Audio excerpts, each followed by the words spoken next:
Vamos direto ao ponto. O mundo inteiro está falando sobre a nova onda de terapias metabólicas baseadas no GLP-1. Elas estão mudando completamente a forma como a gente trata a obesidade e o diabetes tipo 2, não é mesmo? Mas por trás das manchetes e daquelas transformações físicas que a gente vê por aí, existe um universo microscópico oculto que quase ninguém conhece. Hoje, nessa nossa análise, nós vamos mergulhar fundo nas engrenagens celulares exatas que tornam esses resultados impressionantes possíveis. É uma jornada científica incrível, recém-documentada nas últimas pesquisas sobre o receptor de GLP-1. Imagina só, e se o segredo para tratar essas doenças todas estiver em um espaço 10.000 vezes mais fino que um fio de cabelo? Eu sei, parece pura ficção científica, mas a verdade é que isso é biologia pura. A gente precisa parar de focar só no impacto macroscópico que esses remédios têm na saúde pública e dar um super zoom. A eficácia absurda dessas terapias avançadas está ancorada numa estrutura biológica minúscula, operando numa escala que desafia totalmente a nossa imaginação. E é assim que entramos no nosso primeiro tópico, a revolução do GLP-1, da saúde global à mecânica celular. Todo mundo sabe que as doenças metabólicas viraram uma pandemia global. E a grande resposta da medicina veio com os agonistas do receptor de GLP-1 mudando totalmente as regras do jogo. Para ter uma noção do tamanho desse impacto, dá uma olhada nesse número. 24,4% e ensaios clínicos de fase 2, terapias de nova geração, como o agonista triplo retatrutida, conseguiram essa perda de peso sem precedentes. É um resultado sistêmico massivo.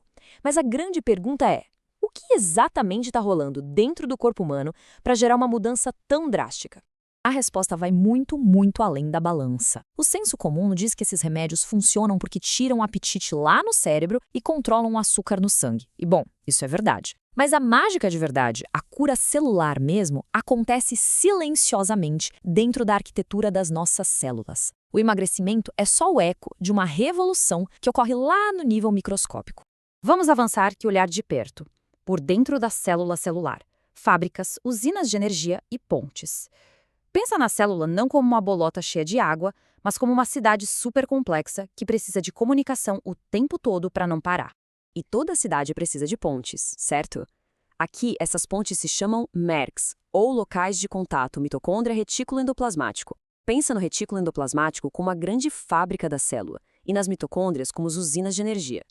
Os MERCs são literalmente pontes dinâmicas, conectando a fábrica com a usina, deixando o cálcio e os lipídios fluírem. Se essas pontes caem, a cidade inteira entra em colapso. E o nível de engenharia aqui é surreal. A ponte mede exatamente 20 nanômetros. É um espacinho insignificante para nós, mas é o ótimo biofísico para a célula. Se a ponte for mais longa ou mais curta que 20 nanômetros, a energia simplesmente não flui direito. Esse espaço quase sináptico é o que mantém o núcleo do nosso metabolismo funcionando redondinho. Mas e quando dá errado? É o que vemos em o colapso da comunicação, quando a rede celular falha. Doenças crônicas como diabetes e obesidade agem como um desastre natural contínuo, destruindo as ruas dessa cidade e dinamitando as pontes de 20 nanômetros. O contraste é assustador. De um lado você tem a célula saudável, tudo alinhado, energia fluindo solta. Do outro, o estresse crônico do excesso de nutrientes gera um acúmulo de gordura super tóxica. O resultado? Desacoplamento. As estruturas literalmente se soltam e a comunicação morre.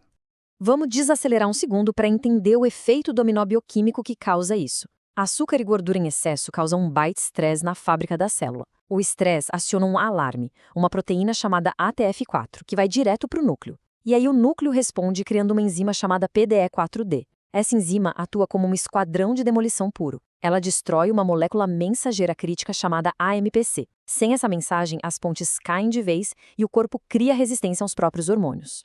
Felizmente, a ciência interveio. Chegamos às equipes de reparo molecular, os sinalossomos GLP-1.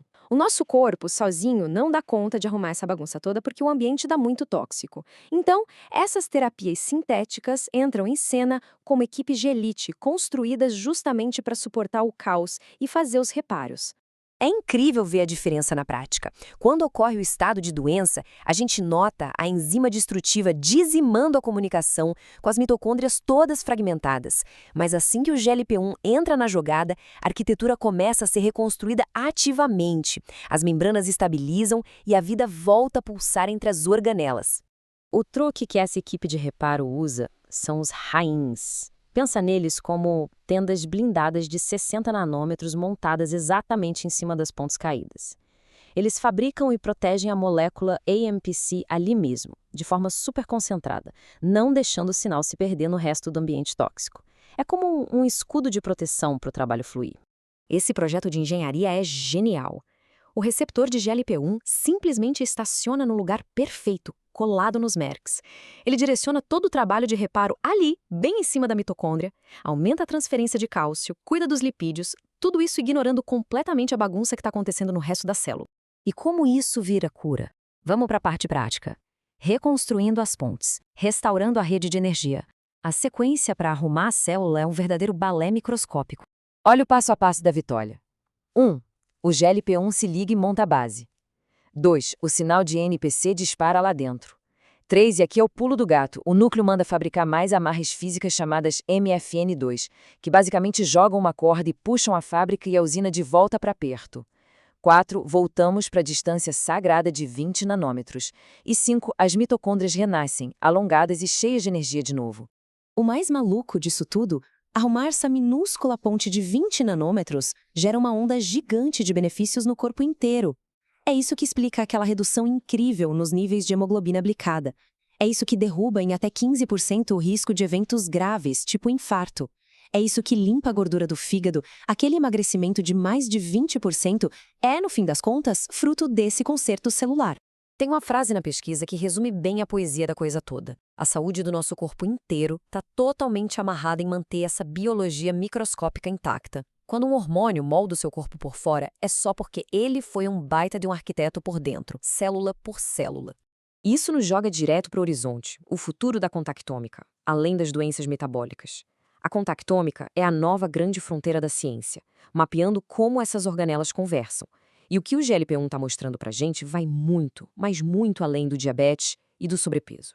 Fica a grande reflexão. A gente sabe que envelhecer significa perder exatamente essas comunicações celulares. Se a ciência agora consegue forçar a fábrica e a usina de energia a voltarem para o seu encaixe perfeito de 20 nanômetros, será que acabamos de esbarrar na chave para pausar o envelhecimento celular de vez? Imagina só o potencial para novas terapias de longevidade. É, sem dúvida, um dos maiores quebra-cabeças para a ciência resolver nos próximos anos. Valeu por mergulhar nessa jornada fantástica com a gente hoje.